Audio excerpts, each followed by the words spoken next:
Bonjour. Alors, je suis sur la route, pas pour très longtemps, mais le sujet qui m'interpelle ce matin me trotte tellement dans la tête que je ne vais pas attendre d'être rentrée chez moi pour faire cette vidéo. Voilà, donc je conduis en même temps et je vais faire attention à ce que je fais parce qu'il y a beaucoup de monde sur la route. On est un week-end, un dimanche, les gens commencent à rentrer chez eux, à quitter notre belle Bretagne. Mais j'ai quand même un petit souci avec... comment expliquer ça? Je ne trouve pas spécialement le mot pour expliquer ça. Peut-être une question de manque de volonté de la part des gens. Tout simplement, dans la société dans laquelle on est, les gens sont happés par leur quotidien, par le stress, par les pseudo-crises financières qu'on nous montre de toutes pièces, parce que les riches sont toujours plus riches et les pauvres toujours plus pauvres, donc il n'y a pas vraiment de crise.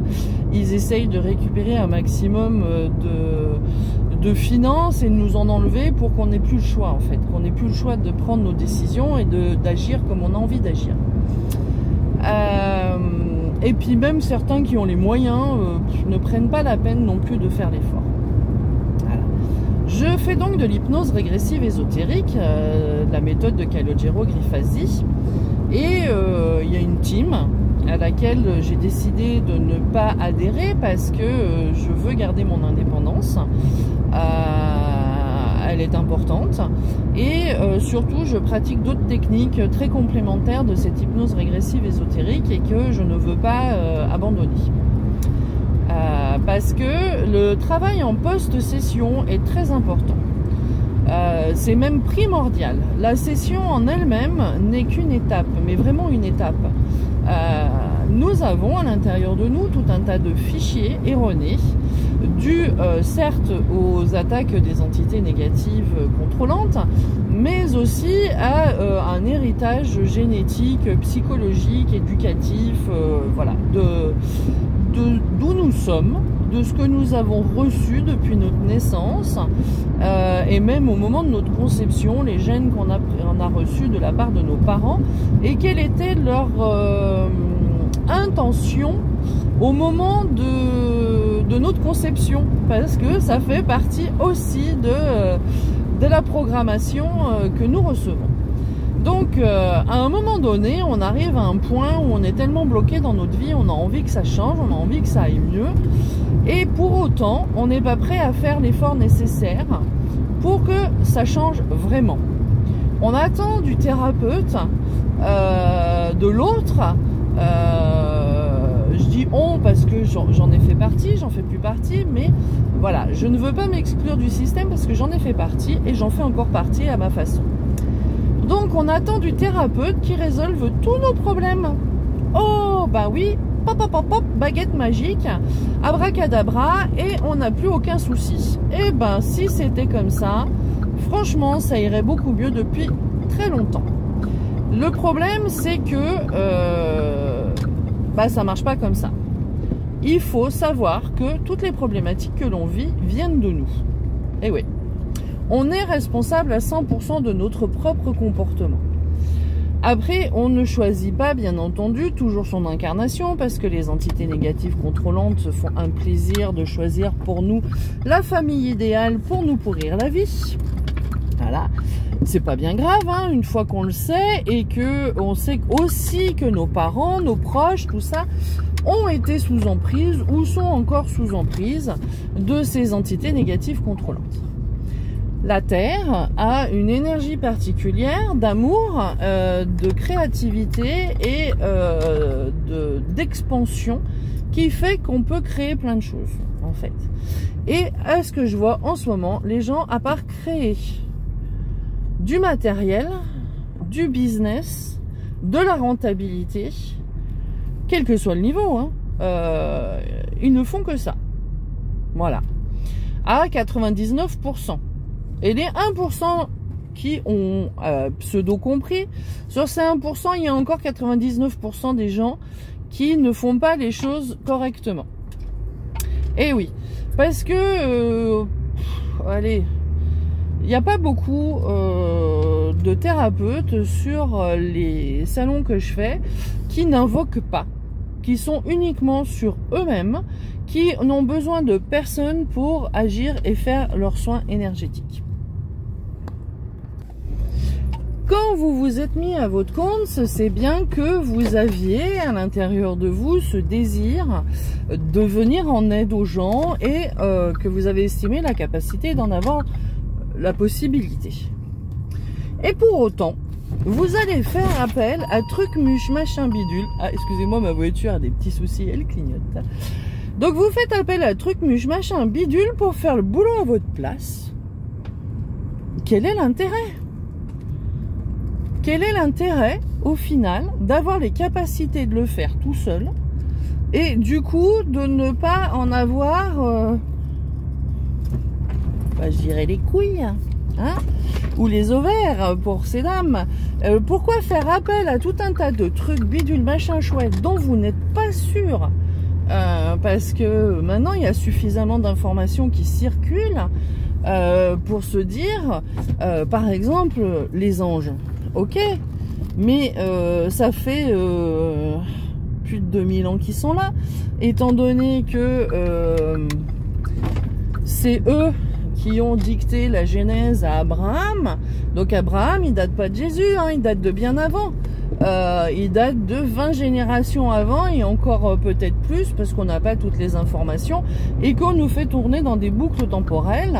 Donc en fait, ces trois anges sont venus dicter une genèse à un homme qui était en rébellion avec son père. Alors, si on regarde ça de plus près, les trois anges, les trois frères, les trois dieux, un qui est banni et qui est envoyé sur terre, qui finit en enfer dans les textes.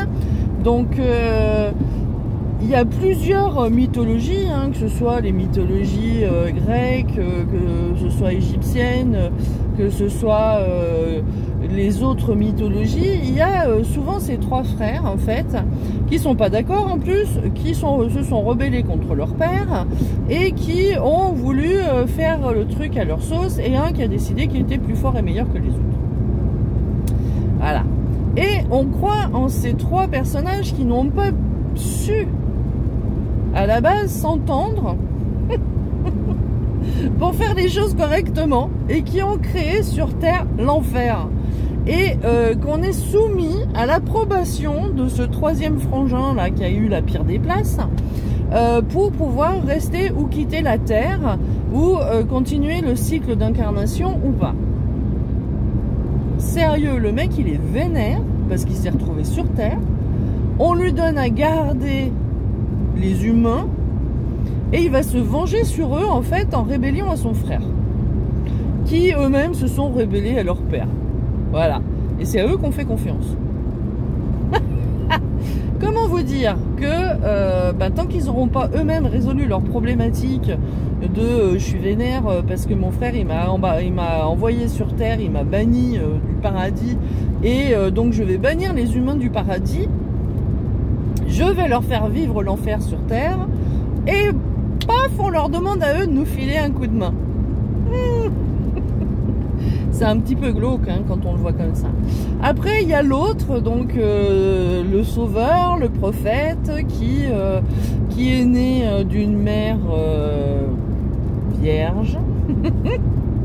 Par l'opération du Saint-Esprit, il y en a 88 sur la planète qui ont ce mode de fonctionnement et on va aller demander à lui, à une de ses disciples qui avait pour la genèse de Jésus-Christ, hein.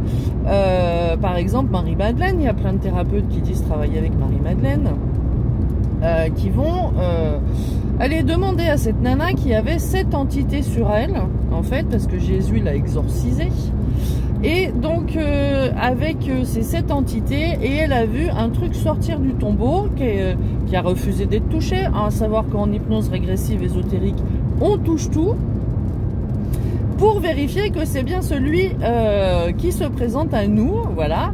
Et là, on lui a refusé d'être touché. Ah, déjà, moi, ça me met la puce à l'oreille. Après, il y a des gens qui me disent dans ces cas-là, oui, mais Saint Thomas, il l'a touché.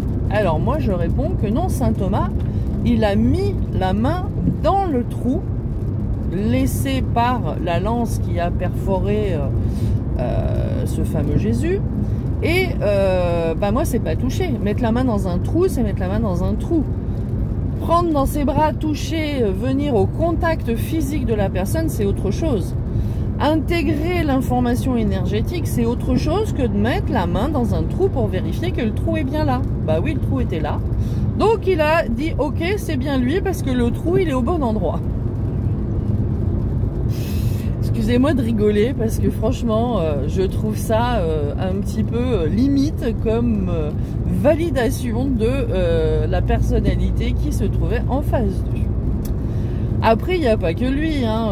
Il y a 88 personnages dans toutes les religions de la planète, les croyances et tout ça, qui sont nés d'une vierge et qui ont eu 12 personnages autour d'eux, animaux, apôtres, prêtres, comme vous voulez. Et ces êtres-là ont eu cette position de fils d'eux parce que arrivés par l'opération du Saint-Esprit, alors que on sait que les reptiles sont capables de garder la semence pendant des semaines, des mois, voire des années, même jusqu'à 5 ans. Pour s'en servir au moment où elle trouve opportun de faire des petits par rapport au contexte de survie des petits. Voilà. Donc si vous lisez les livres d'Anton Parks, les chroniques de Guircu, vous allez avoir une version de ça, avec ce qu'il explique. Alors une version bien loin de celle qu'on nous rabâche et qu'on nous baratine depuis des années. Donc c'est 88 mecs, donc il y a 88 histoires, 88 mêmes histoires de ce sauveur qui est venu là pour nous aider. Ok. Bon, après en fait c'était un magnétiseur, c'était quelqu'un qui faisait ce qu'on fait nous en fait en hypnose régressive ésotérique.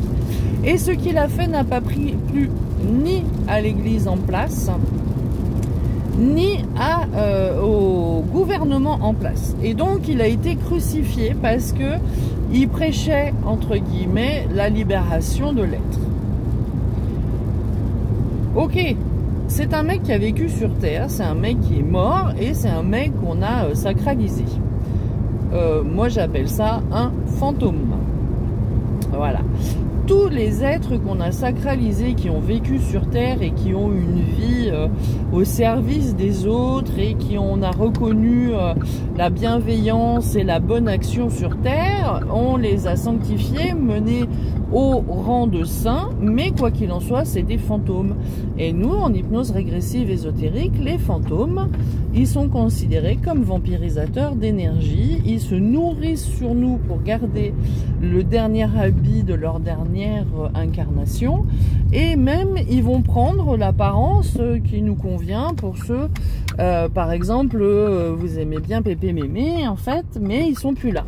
Eux, ils ont continué leur chemin, ou ils ont été récupérés rapidement, ou ils servent de portail organique à d'autres entités. Enfin bon, voilà.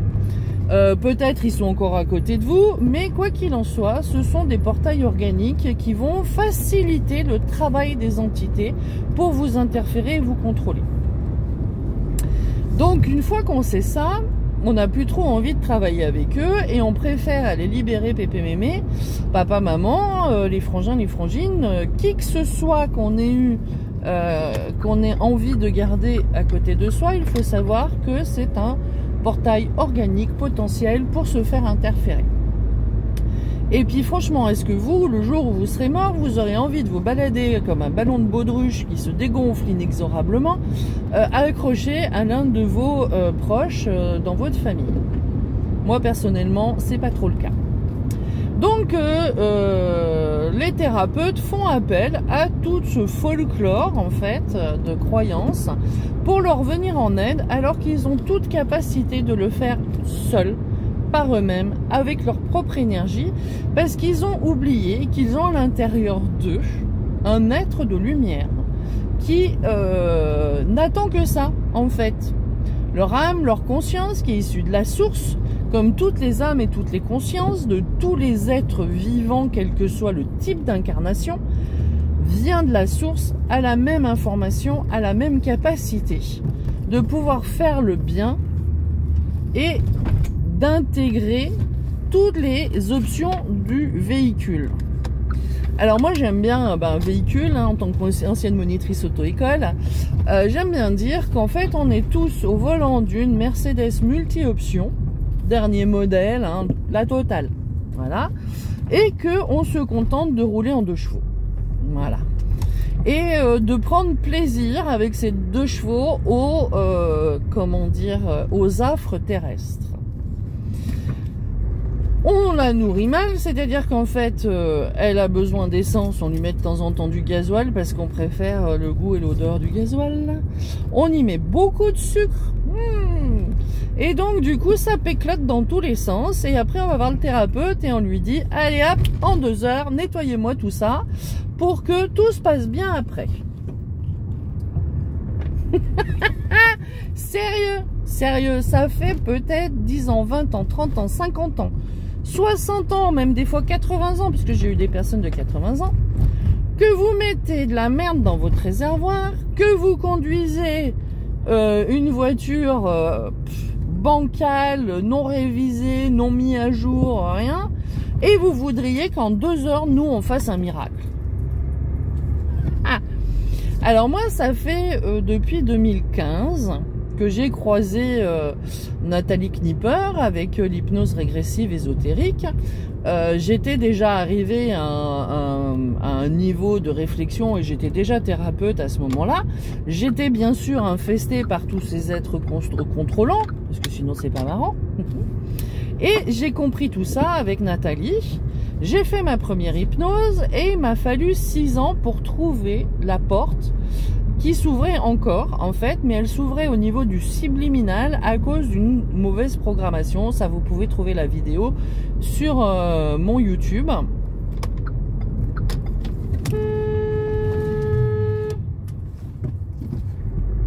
Alors, excusez-moi, mais là, j'ai failli avoir un accident parce qu'une dame a pas respecté la réglementation sur le rétrécissement de chaussée. Elle a foncé droit dans le tas. Enfin bon, ça fait partie du problème, c'est bien que ça arrive comme ça, voilà. Je vais en parler un petit peu plus loin dans la vidéo. Donc j'en étais où? Elle m'a coupé la petite pépette là, voilà. Donc on se contente de rouler avec notre dodoche, mal approvisionné, mal entretenu, mal rechargé, qui préfère aller faire du gymkhana dans la boue plutôt que de faire un petit effort de se régénérer et de s'entretenir correctement. Et après, quand ça tombe en panne, on fait « Oh, bah mince, je suis malade !» Ouais. En fait, la maladie est un conflit entre l'esprit et la matière. Je m'explique. Entre l'être et le faire. C'est-à-dire que vous recevez des informations, des intuitions, vous recevez des choses, des réponses, des conseils de la part de votre conscience en permanence. Elle essaye de communiquer. Certaines ne communiquent plus parce qu'elles en ont strictement ras-le-bol. Voilà. Mais quand elles essayent encore de communiquer, vous en bas, vous... Hein, quoi oh non, j'ai pas envie là. Ah non, mais là j'ai prévu de partir en vacances ce week-end. J'ai pas prévu d'aller faire une méditation pour aller mieux ou de mettre les sous que je vais mettre dans l'essence pour partir en week-end dans une séance de soins pour aller mieux. Voilà. Les vacances, ça va me faire du bien, ça va me reposer et puis ça ira mieux en rentrant. Est-ce que ça va mieux en rentrant? Non, c'est même encore pire parce que vous avez dépensé cet argent qui vous aurait été utile pour aller mieux et le problème n'a pas changé et voire même il risque d'empirer parce que vous avez fait le mauvais choix. Vous n'avez pas écouté l'information qui vous a été envoyée et donc du coup vous allez métaboliser dans le corps un conflit. Parce que le cerveau, lui, il capte cette information et vous, en bas, vous refusez de le faire. Donc, il va vous laisser du temps pour faire les choses. Et la maladie c'est du temps pour pouvoir changer. Eh ouais. C'est du temps que le cerveau vous accorde. Il a fait un calcul hyper savant, lui, dans son truc là, en se disant, bon alors, potentiel de vie, tatata, en fonction de ce que cette personne mange, boit, fait, réfléchit. Alors, ce potentiel de vie, est-ce qu'il est suffisant pour résoudre son problème? Ouais, il l'est, mais il faudrait pour ça que je le ralentisse ou que je le fatigue, parce que tout ce qu'il fait là à côté et qui sert à rien, c'est pas bon en fait par rapport à l'information qui est demandé de faire. Donc il va vous créer une maladie plutôt que de vous tuer tout de suite. C'est une bonne info, hein. La maladie est faite pour vous laisser du temps pour pas être mort en fait, parce que la conscience, elle a un petit système qui fonctionne très bien en fait, c'est que quand elle décide de se barrer, elle se barre. Et le cerveau, lui, il obéit entre guillemets un petit peu à ça. Il obéit à est-ce que ce véhicule a le potentiel ou pas de faire ce qu'on lui demande. Il a le potentiel, mais il n'est pas très concentré sur ses demandes, donc je vais le rendre un petit peu malade pour lui laisser le temps de répondre à cette demande. Et les gens vont après voir les médecins, vont voir plein de thérapeutes, vont voir plein de gens, de choses, pour, comment dire, pour aller mieux. C'est normal, on n'a pas envie d'être malade. Mais sans jamais chercher la raison de la maladie en fait. Bobola veut plus avoir Bobola, ce que j'appelle moi de la bobologie. Voilà. Donc cette bobologie, alors des fois on arrive à la guérir, mais le cerveau lui, ok, ben ça c'est guéri, je vais créer autre chose. Parce que ça n'a pas suffi, il a trouvé il a pallié à ce que j'avais créé, mais il n'écoute pas plus, et voilà. Donc plus on va repousser l'information, plus la maladie va être grave, en fait, voilà. Et on va finir par arriver sur des maladies très très contraignantes et qui peuvent amener à la mort toujours de ce véhicule. Mais une mort plus lente, un truc bien sécos, bien voilà. Et donc ces maladies vont aller en s'aggravant avec l'âge, et ça on le voit bien hein, dans le système médical, disons dans le système, les gens plus ils vieillissent, plus ils sont malades. Certains ne le sont pas parce qu'ils avancent en fait, ils avancent à leur façon et sur le chemin qu'il leur est demandé d'avancer. Et ben tant mieux, c'est bien, je suis contente pour eux. Mais après, il y a maintenant des maladies qui arrivaient sur la vieillesse, qui arrivent sur des gens jeunes, comme les crises cardiaques, les AVC, toutes ces choses-là, en fait, qui nous laissent très peu de chances de nous en sortir, parce que notre vie, elle est devenue tellement, entre guillemets, trépidante, tellement stressante, tellement loin de toutes ces considérations énergétiques, que le cerveau décide, donc dans son calcul, il constate que la personne, elle n'aura pas, dans sa façon d'être aujourd'hui, le temps de résoudre son problème. Donc, game over, on dégage le véhicule et on en prend un autre. Eh ouais. Et vous voudriez que nous, en 2 heures, on résolve tout ça. Voilà. Alors, des fois, oui. Des fois, 2 heures suffisent à résoudre le problème d'une maladie, uniquement si la personne prend conscience qu'elle est responsable de ce conflit intérieur. Moi, à l'heure actuelle, j'ai 3 hernies discales. Voilà. Je sais pourquoi je les ai. Je sais comment je me les suis faites. Et je prends les décisions nécessaires pour que, alors, elles disparaissent, j'espère, mais tout du moins, elles ne me fassent pas mal et que je puisse faire ce que j'ai à faire. Alors, il y a des choses dont on m'oblige à m'occuper dans la matière, qui font justement partie du problème qui me crée ces hernies discales. Comment faire? et ben à un moment donné, il faut quand même lever le conflit et la dualité intérieure par rapport à ce qui est à faire et par rapport à la responsabilité qu'on a de ce qui se passe. Même si une tierce personne a été impliquée dans ce système, au final, on reste toujours seul face à soi-même. Et on a laissé l'opportunité à cette personne de nous faire ce qu'elle nous a fait. Alors je vous avoue que ça... Moi je me suis positionnée longtemps comme victime en fait, mais j'en suis sortie. Et je peux vous dire que ça fait un petit peu mal au cul, hein, de se dire qu'on est responsable de tout. Voilà. Je me suis laissé faire. J'ai oublié certaines parties de moi dans mes projets. J'ai oublié mon bien-être, j'ai oublié mon confort et j'ai oublié surtout de me respecter dans mon identité. C'est pour ça que maintenant, bah, je suis comme je suis. Et que je me respecte dans mon identité et que je mets cette identité au service du travail que je suis en train de faire. Plus je me respecte, plus les gens, comment dire, vont hésiter à venir me voir. Parce que si moi je me respecte, ça va leur demander à eux aussi de se respecter. Quand on ne se respecte pas, eh ben on attire plein de monde.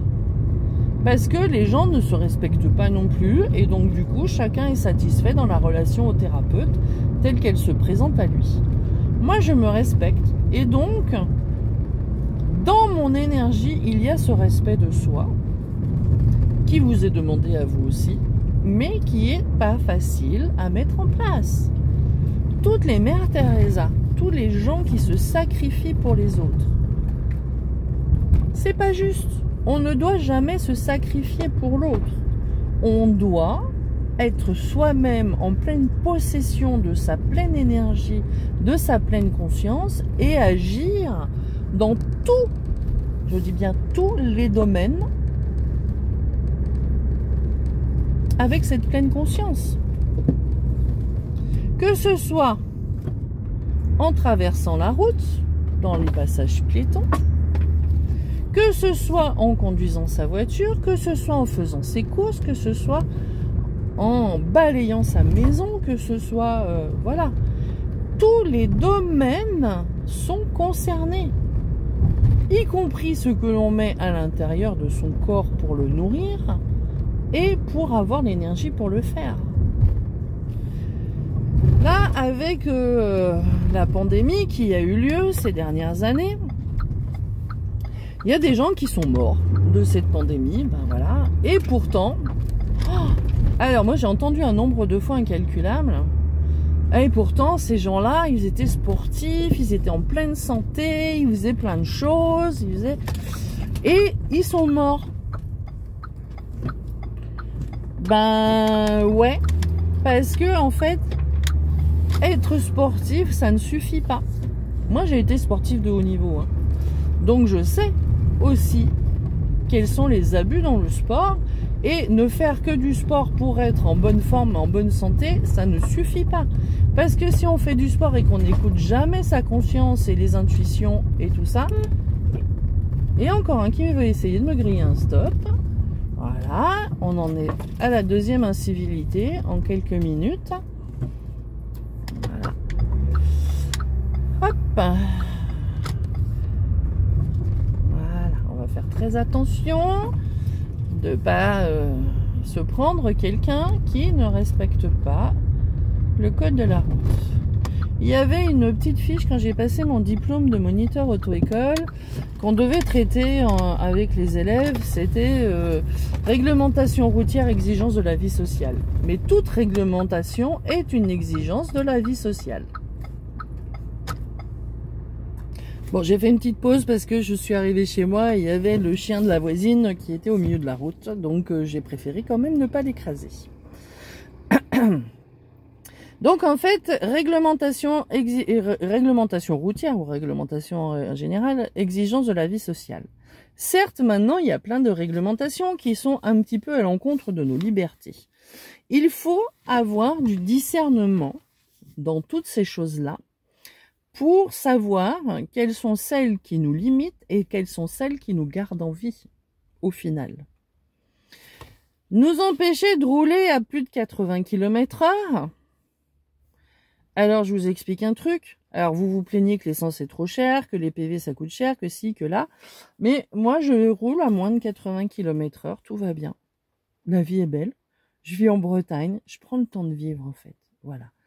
Ça nous stresse. Ça stresse ceux qui sont stressés et ceux qui sont stressants en fait. Et se prennent des PV ceux qui ne prennent pas le temps de vivre en fait et d'apprécier le paysage, les choses de la vie. Voilà, tout simplement.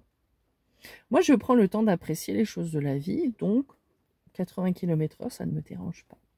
Voilà. Ça me permet de temps en temps de voir les biches dans les champs, de voir tout ça autour de moi et même de lever le pied de l'accélérateur à un moment donné pour les voir un petit peu plus longtemps. Voilà, je prends les petites choses et les petits cadeaux de la vie comme ça.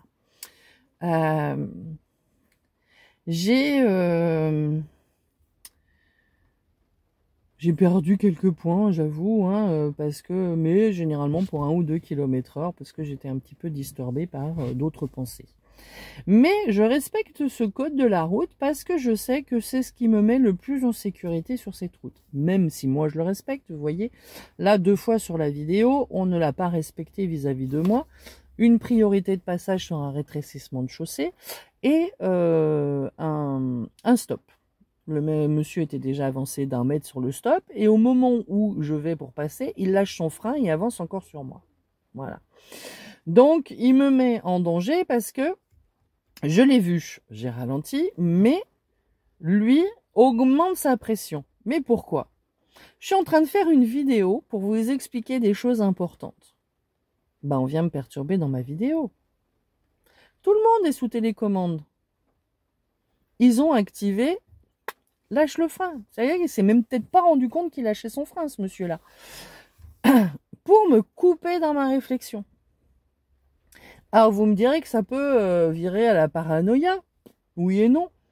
Parce que si je vais vérifier en hypnose ce qui s'est passé, la réponse, je la connais déjà. Ils vont tout faire pour essayer de cacher le message le plus important, c'est-à-dire que vous êtes capables, tous autant que vous êtes, de vous libérer et de faire les mises à jour nécessaires pour récupérer cette liberté déjà dans votre espace énergétique et de pouvoir naviguer sur cette planète qui est infestée de façon la plus autonome possible. Alors, comment vous dire ça? Donc on a déjà gagné dans la lumière. Mais c'est toujours la même merde, c'est voir de pire en pire. C'est de pire en pire parce qu'on s'éveille de plus en plus. Et plus on s'éveille, plus ils vont essayer de nous écraser, de nous stresser, de nous angoisser, de nous faire peur avec tout un tas de choses. Donc, c'est bon signe ce qui est en train de se passer en ce moment, même si c'est la merdouille pour tout le monde. Mais quoi qu'il en soit, ça prend beaucoup plus de temps que ça ne devrait en prendre. On devrait déjà pouvoir basculer dans un monde libre, en fait, de tout ça, si les gens avaient un tant soit peu d'envie de faire les choses. Pour aller faire la queue au solde ou pour aller se battre pour des pots de Nutella en promotion, là, ils sont là, ils sont à fond, ils y vont, et vas-y tota, et que je te colle des pains et des machins et des trucs comme ça, pour avoir mon pot de Nutella en promotion. Par contre, quand il est question de se remettre en question et d'agir différemment pour soi, pour aller mieux et pour sortir de tout ça, il n'y a plus personne. Et dernièrement, j'ai regardé pourquoi j'avais moins de monde. Et ben la réponse, ça a été, c'est parce que ta fréquence est haute, est très haute. Et qu'il y a peu de monde capable de venir faire ce travail-là avec toi. Alors, à la fois c'est un compliment parce que je suis contente, parce que le travail que je fais sur moi paye, et à la fois, fait chier quand même, un petit peu, hein, qu'il n'y ait pas assez de personnes à la hauteur de ce que je propose. Alors, je vous avoue que j'ai souvent eu cette problématique, j'ai fait des techniques énergétiques tout au long de ma vie, et je les ai souvent abandonnées parce que trouvées moins efficaces que la nouvelle que j'avais trouvée, au moment où la première devenait populaire et où les gens venaient, voilà. Mais moi, j'ai toujours privilégié la technique la plus efficace pour la personne qui vient me voir. Voilà, par respect pour cette personne, par respect pour moi-même, je ne vais pas continuer à faire de la bobologie alors que je suis capable de faire mieux et plus et offrir mieux à ces gens-là. Mais finalement, je me rends compte au fur et à mesure que j'avance que déjà, il y a de moins en moins de monde capable justement d'atteindre le niveau que je propose. J'ai basculé ces dernières années principalement à 80% sur ma clientèle, sur des thérapeutes ou des futurs thérapeutes, de moins en moins de gens lambda, de la base, parce que justement, moi j'étais sortie de cette base et que j'étais plus dans leur fréquence. Ce que je proposais comme travail était une marche un petit peu trop haute pour eux. Là, maintenant, il y a un phénomène, c'est que l'hypnose régressive ésotérique devient à la mode, mais qu'il y a un gros phare où tout le monde se rue dessus, fait la queue pendant des mois, des semaines et voire presque une année pour obtenir une session et ne voit pas les petits phares indépendants. Voilà. C'est pas grave. À un moment donné, ils vont les voir et ils vont se rendre compte que il y a d'autres personnes compétentes pour faire ce travail-là. Et comment dire, c'est aussi dans l'intérêt des entités qui sont sur eux que ces personnes attendent un maximum de temps avant de pouvoir faire leur session, parce que pendant ce temps-là, ils peuvent continuer à les harceler pour qu'ils ne la fassent pas. Et ils vont leur créer un problème dans les mois, semaines, juste avant la session pour leur enlever le budget. C'est tout simple. Plus les gens attendent, plus ils ont le temps de les disturber et de leur empêcher de la faire. La motivation, elle est primordiale dans ce type de technique. Voilà. L'implication personnelle aussi.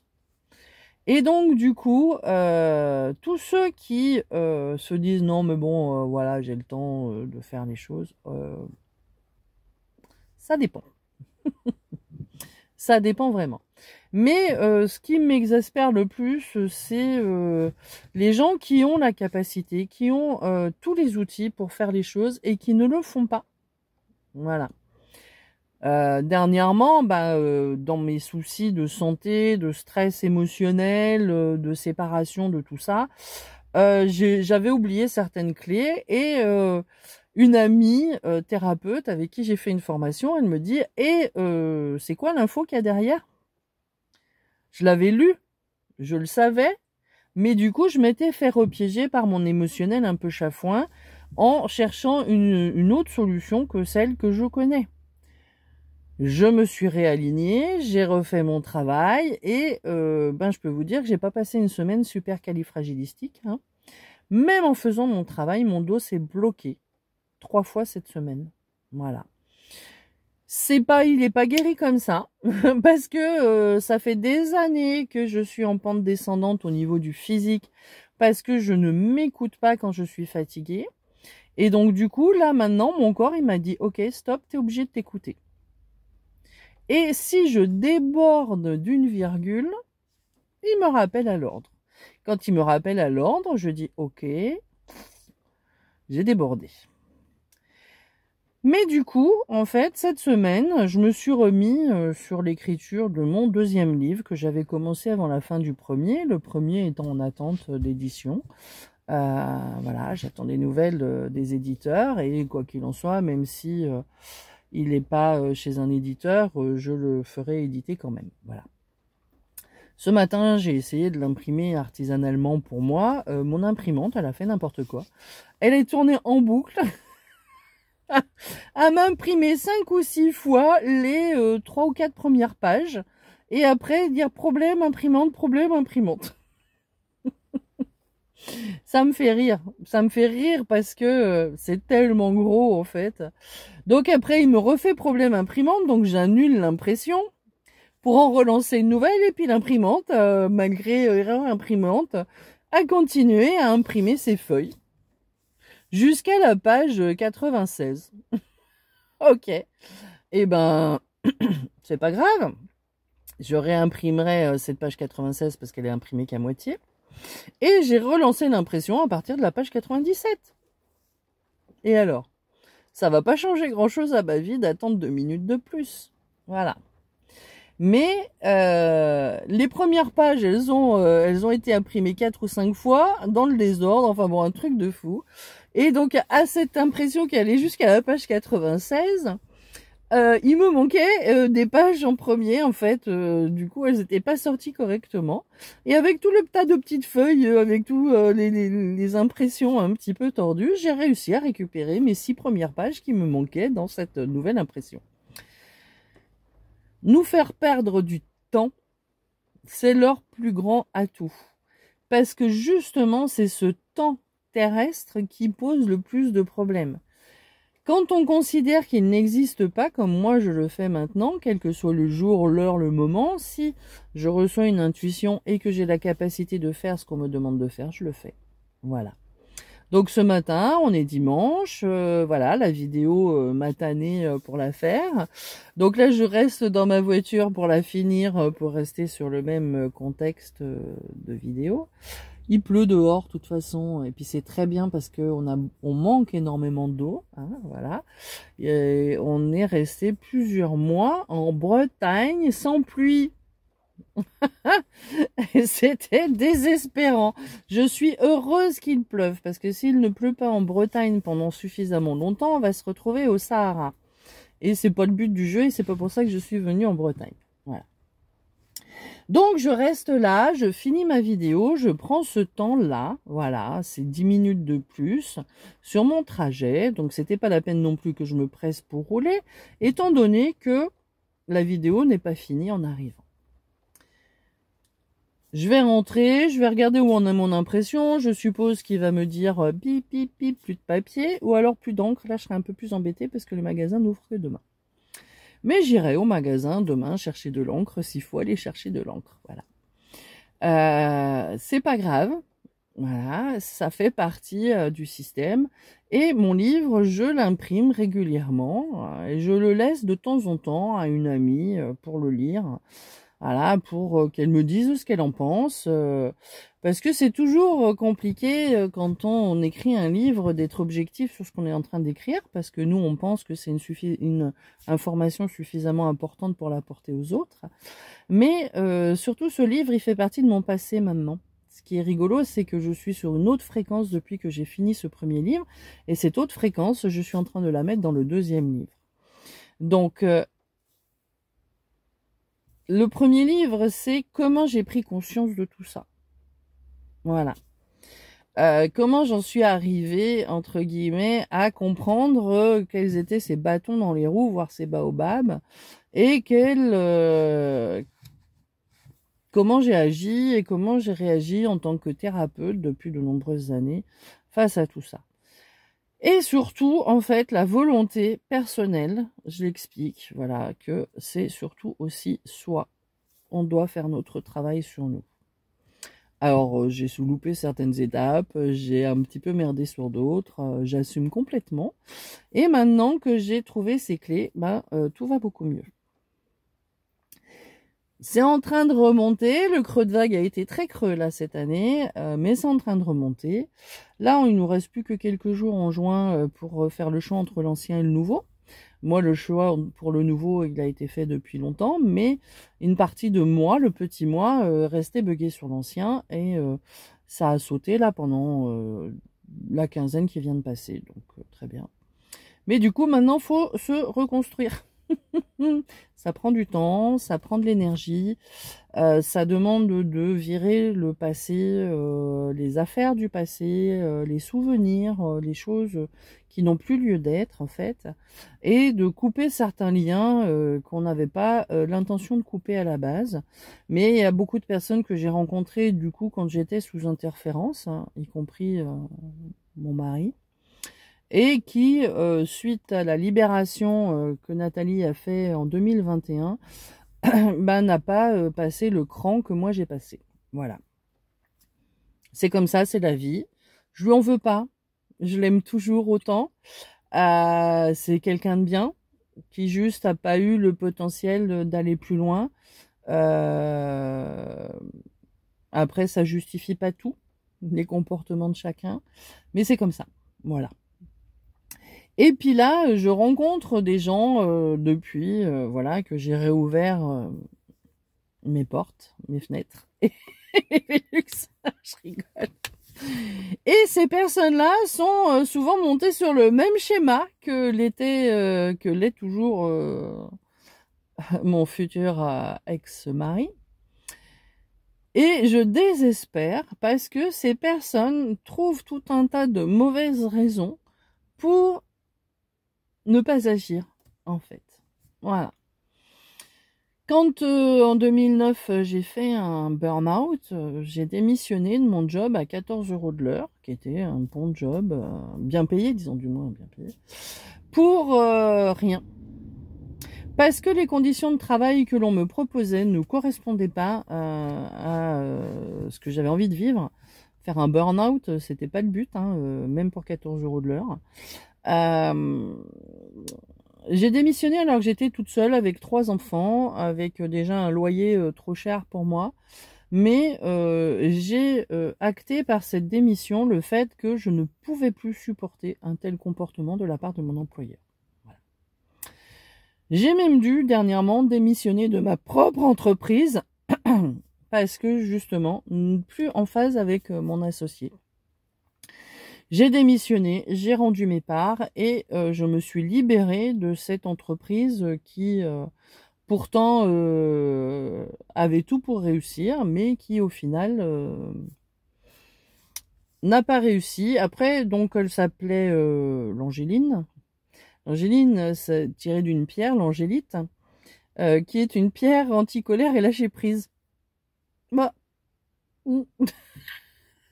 C'est exactement le travail que j'ai fait, et à partir du moment où j'ai lâché prise et que j'étais plus en colère, eh ben j'ai pu libérer cette information et cette entreprise parce que j'avais fait mon travail. Et c'est marrant parce que mon associé, il est très en colère lui en ce moment, donc et il a récupéré l'entreprise, donc il va falloir qu'il lâche prise aussi, qu'il lâche la colère. Pourtant c'est pas quelqu'un de colérique à la base, mais là en ce moment il vit de la colère. Donc à lui d'aller analyser cette colère. Moi je l'ai fait pour moi, et quel bien fou, ça a fait un bien fou de libérer ça. Et c'est pas facile.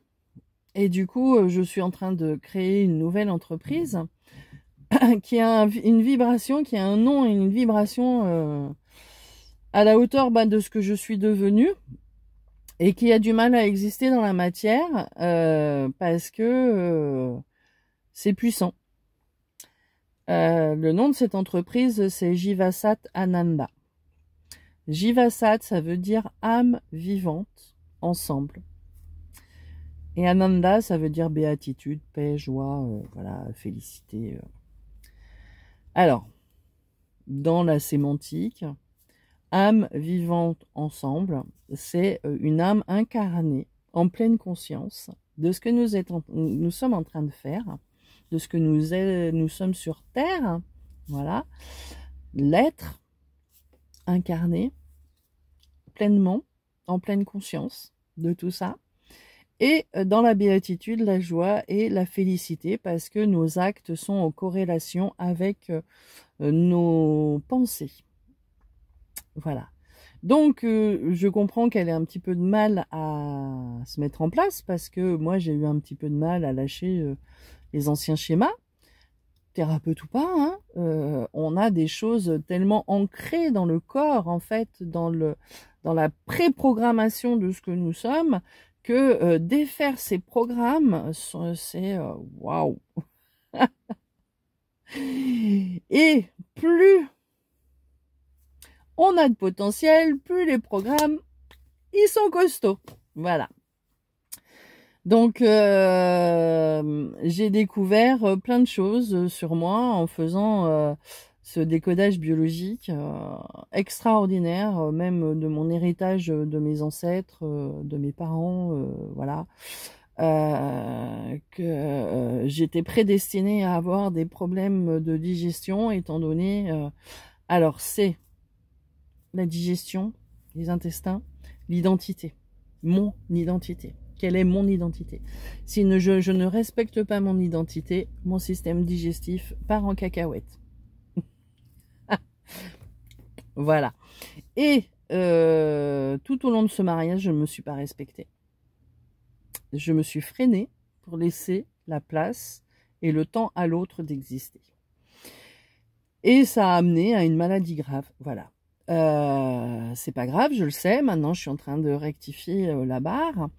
Mais j'étais prédestinée à ça, à ce problème de santé digestive, parce que mon papa a eu une intoxication alimentaire juste avant de me faire.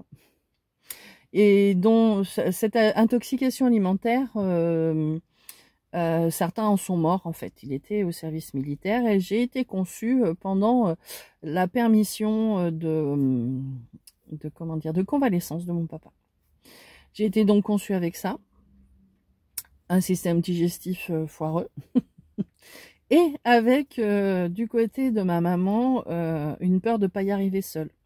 Parce que vu qu'elle a failli perdre mon papa, à 21 ans, 22 ans, hein, donc c'est jeune, hein, avec déjà une petite fille de 6 mois à l'époque, bah ouais, la peur, elle a été grande, en fait, de se retrouver toute seule avec ce bébé et de pas y arriver, en fait. Donc, les deux cumulés, moi, j'avais une très grande peur de pas y arriver toute seule, donc j'avais l'obligation dans ma programmation d'avoir quelqu'un avec moi pour le faire, et ce système digestif qui ne me laissait pas l'opportunité de ne pas être moi-même.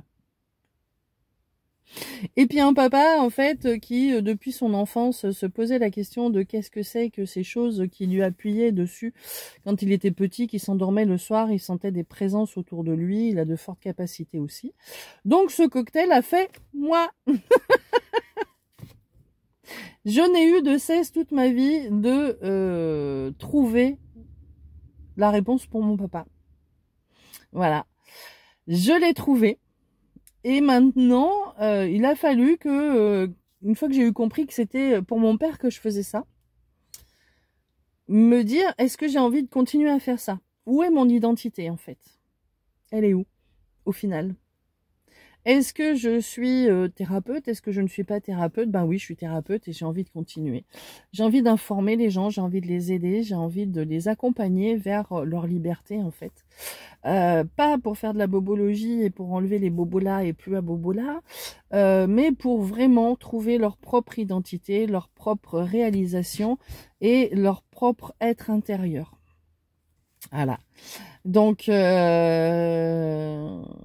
ce qui m'agace quand même, c'est que je croise encore beaucoup de personnes qui attendent une solution extérieure à leurs problématiques.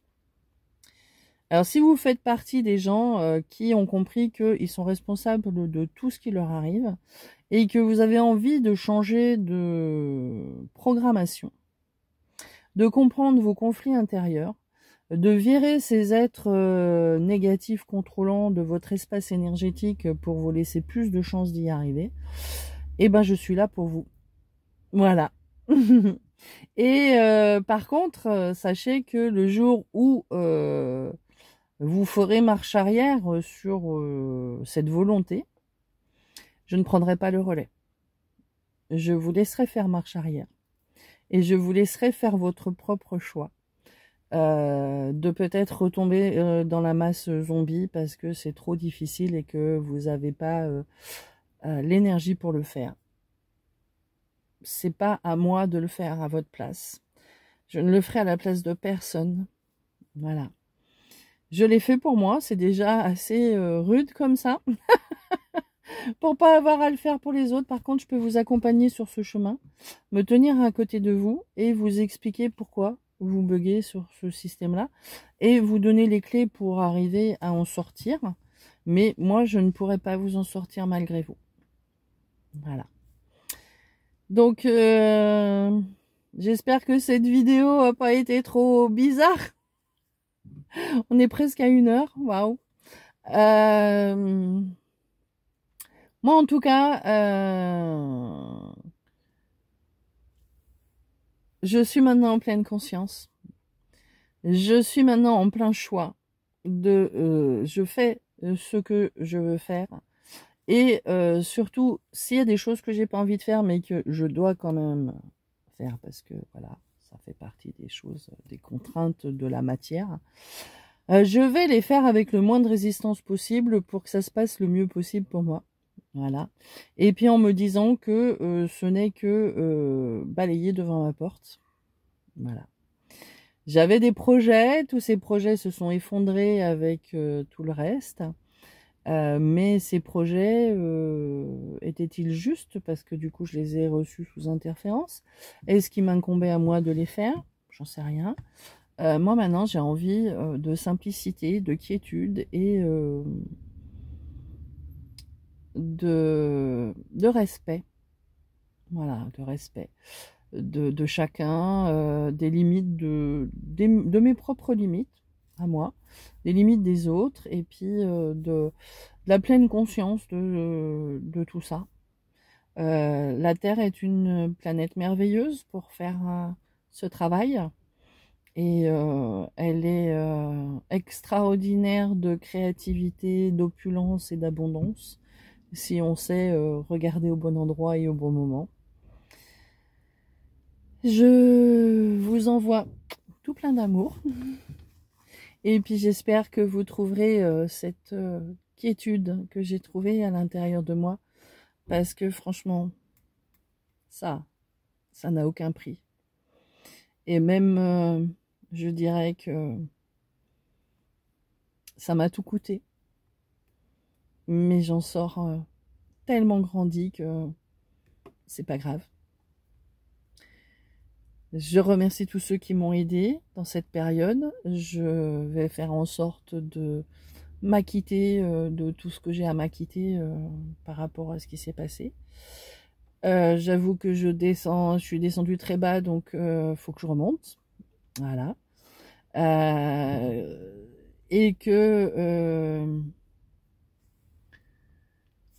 j'espère un jour pouvoir apporter ça à beaucoup de monde. Au plus de monde possible, en fait. Voilà. Dans le partage, dans l'amour, dans la compréhension, la tolérance. Et quelle qu'ait été la vie de la personne avant, de la prendre comme elle a envie d'être, au jour où je la croise. Voilà. À tout bientôt.